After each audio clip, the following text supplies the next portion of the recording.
Hello दोस्तों, तो आज हम बात करेंगे एक्यूट गैस्ट्राइटिस के बारे में।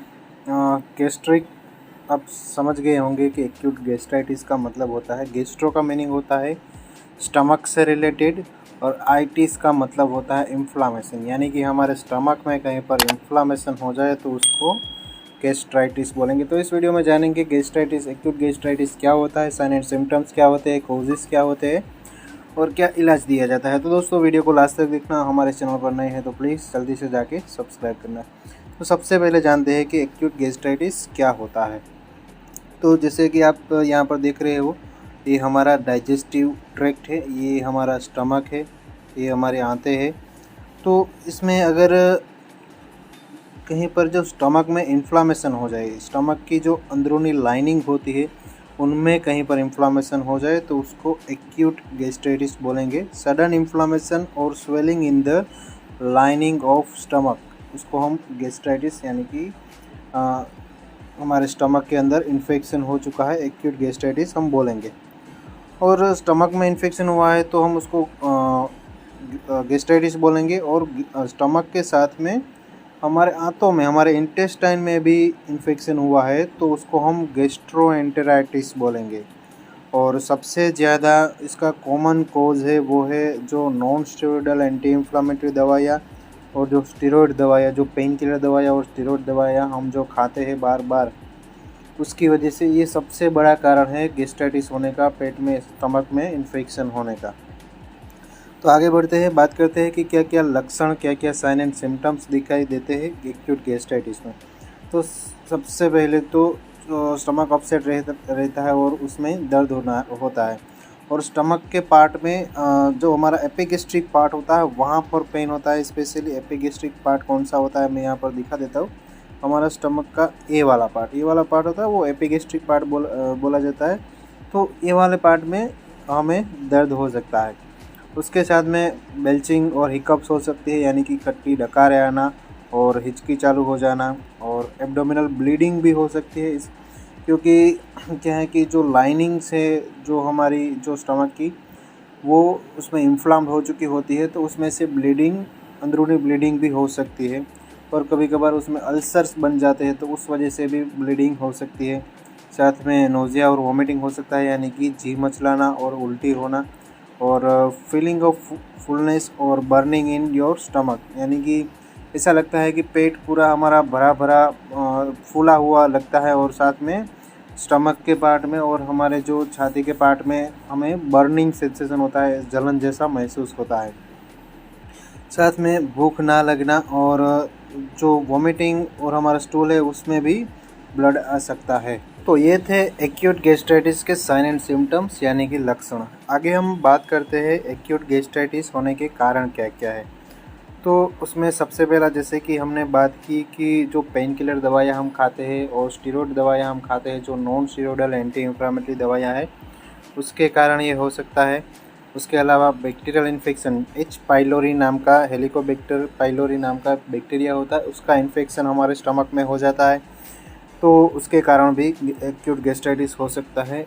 ओल्डर एज में, बहुत ज़्यादा ओल्ड एज के जो बुजुर्ग, बड़े बुजुर्ग लोग हैं, उनको भी ये एक्यूट गैस्ट्राइटिस होने का ज़्यादा खतरा रहता है, क्योंकि जो उनकी जो लाइनिंग है स्टमक की, वो बुढ़ापे की वजह से वो कम, मतलब कि लाइनिंग होती पतली हो जाती है, तो उस वजह से उसमें इन्फेक्शन लगने का ज़्यादा खतरा रहता है। जो लोग ज़्यादा अल्कोहल कंज्यूम करते हैं उसकी भी जो एब्डोमेन की, जो स्टमक की लाइनिंग्स होती है वो पतली होती है, तो उसमें भी इन्फेक्शन लगने का ज़्यादा खतरा रहता है, क्योंकि जो अल्कोहल होता है वो एक एसिडिक नेचर का होता है। तो उस वजह से क्या होगा कि जो स्टमक में, हमारे स्टमक में एक तो पहले से एसिड है, ऊपर से और अल्कोहल डालेंगे, एसिड डालेंगे, तो क्या होगा कि जो जो स्टमक की लाइनिंग्स है वो ही ब्रेक हो जाएगी, टूट जाएगी और उसमें जलन होगी और वो पतली हो जाएगी। तो उस वजह से एक्यूट गैस्ट्राइटिस हो सकता है। ज़्यादा स्ट्रेस लेने से भी ये हो सकता है। स्ट्रेस चाहे किसी भी प्रकार का हो, जैसे कि कोई सर्जरी की वजह से, कोई इंजरी की वजह से, बर्न्स या फिर कोई सीवियर इन्फेक्शन की वजह से ये एक्यूट गैस्ट्राइटिस हो सकता है। कैंसर ट्रीटमेंट में जो कीमोथेरापी की जो दवाइयाँ दी जाती है और जो रेडियोथेरापी, रेडिएशन की ट्रीटमेंट दी जाती है, उस वजह से भी गैस्ट्राइटिस हो सकता है। और जो कभी कभी क्या होता है कि ऑटो इम्यून गैस्ट्राइटिस होता है। ऑटो इम्यून गैस्ट्राइटिस क्या होता है, तो उसमें हमारे ही बॉडी के सेल्स जो होते हैं वो हमारे ही जो स्टमक के सेल्स हैं उनके ऊपर अटैक कर देते हैं, तो उस वजह से हमें गैस्ट्राइटिस होने लगता है। पेट में दर्द, पेट में जलन, पेट भरा भरा रहना, नोज़िया, वोमिटिंग, ये सारी दिक्कतें होने लगती है। अब हम बात करते हैं कि एक्यूट गैस्ट्राइटिस में क्या क्या ट्रीटमेंट दी जाती है। तो सबसे पहले तो जो गैस्ट्राइटिस की ट्रीटमेंट होती है वो अंडरलाइंग कोज के अकॉर्डिंग होती है कि उसका कोज क्या है। सबसे पहले आपको क्या क्या ध्यान रखना है, तो सबसे पहले अगर आपको कोई मेडिसिन आप बहुत ज़्यादा खा रहे हो, पेन किलर्स मेडिसिन, या तो फिर बहुत ज़्यादा स्टेरॉइड्स खा रहे हैं, तो उसको आपको बंद करना होगा। और जो अल्कोहल और कैफीन का इंटेक आपको कम करना होगा। स्मोकिंग करते हो तो वो आपको क्वाइट करना होगा, और हेल्दी फूड लेना होगा, बाहर का जंक फूड वगैरह आपको कम खाना होगा। और उसके साथ में आपको दवाइयाँ चलेंगी, प्रोटॉन पंप इनहिबिटर और एंटासिड दवाइयाँ। तो आगे बात करते हैं कि वो कौन सी दवाइयाँ हैं जो कि एक्यूट गैस्ट्राइटिस में दी जाती है। तो ट्रीटमेंट में सबसे पहले दवाइयों में जो प्रोटॉन पंप इनहिबिटर के बारे में बात करती है, उसमें राबेप्राज़ोल जो दवाई होती है, सिर्फ राबेप्राज़ोल नहीं, और भी जो प्रोटॉन पंप इनहिबिटर दवाई आती है, जैसे कि ओमेप्राज़ोल हो गया, या फिर पेंटोप्राज़ोल हो गया, इसोमेप्राज़ोल हो गया, लांसोप्राज़ोल हो गया। तो ये सारी जो पीछे प्राज़ोल प्रोनाउंसिएशन आता है ना, ये सारी जो प्रोटॉन पंप इनहिबिटर दवाइयाँ होती है, जो कि क्या करती है कि हमारे स्टमक में जो एसिड का सिक्रीशन है वो कम करती है, एसिड का प्रोडक्शन है वो कम करती है। और ये जनरली डोम्पेरिडोन के साथ में कॉम्बिनेशन में मिलता है। वो ये फेमस ब्रांड है, इसलिए हमने ये फ़ोटो लगा दी जिसमें राबेप्राज़ोल और डोम्पेरिडोन कंटेंट रहता है। तो ये जनरली ओडी या तो फिर बीडी में खाना खाने से पहले दिया जाता है। इसके अलावा एक और एंटासिड दवाई है जो कि H2 ब्लॉकर होती है, रानिटिडिन।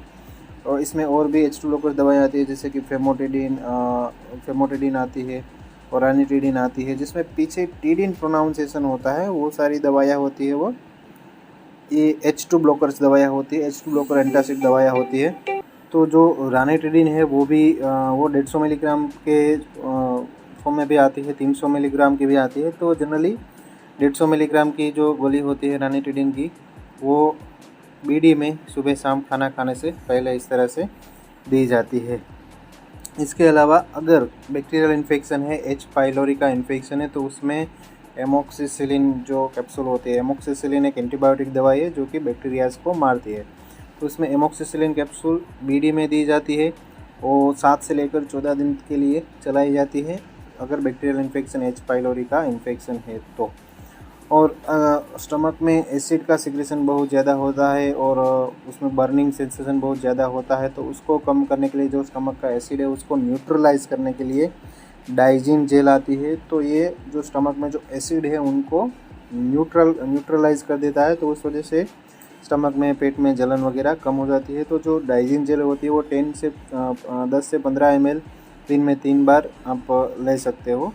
और कभी भी आपको जब ज़्यादा छाती में, सीने में जलन या पेट में जलन, दर्द वगैरह रहता हो, तब आप ये ले सकते हो। तो यही होता है एक्यूट गैस्ट्राइटिस के बारे में सब कुछ, यही ट्रीटमेंट होती है, सिंपल सी। आशा करता हूँ दोस्तों वीडियो अच्छी लगी होगी। अगर आपको वीडियो अच्छी लगी तो प्लीज़ दोस्तों वीडियो को लाइक करें। कोई क्वेश्चन है तो नीचे कमेंट बॉक्स में कमेंट करें, और आपको कोई टॉपिक के ऊपर वीडियोस जाए तो नीचे कमेंट बॉक्स में कमेंट कर सकते हैं। और चैनल पर नए हैं तो प्लीज़ सब्सक्राइब कर दें। तो दोस्तों मिलते हैं अगले वीडियो में।